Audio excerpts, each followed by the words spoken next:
NCCIA corruption scandal में नए इंकशाफात सामने आए हैं। FIA ज़राए के मुताबिक रावलपिंडी में गैर कानूनी कॉल सेंटर से माहाना 15 मिलियन रुपए भत्ता वसूल किया जाता था। जरा ये बताते हैं कि एडिशनल डायरेक्टर की टीम फ्रंटमैन के जरिए वसूल करती थी। सितंबर 2024 से अप्रैल 2025 तक मजमूई तौर पर 12 करोड़ रुपए वसूल किए गए।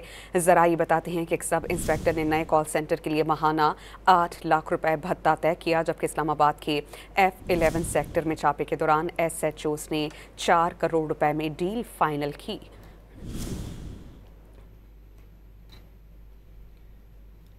NCCIA करप्शन स्कैंडल में नए इंकशाफात सामने आए हैं। FIA ज़राए के मुताबिक रावलपिंडी में गैर कानूनी कॉल सेंटर से माहाना 15 मिलियन रुपए भत्ता वसूल किया जाता था। जरा ये बताते हैं कि एडिशनल डायरेक्टर की टीम फ्रंटमैन के जरिए वसूल करती थी।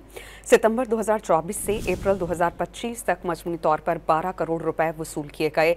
जरा ये बताते हैं कि एक सब इंस्पेक्टर ने नए कॉल सेंटर के लिए माहाना 8 लाख रुपए भत्ता तय किया, जबकि इस्लामाबाद के F11 सेक्टर में छापे के दौरान SHOs ने 4 करोड़ रुपए में डील फाइनल की।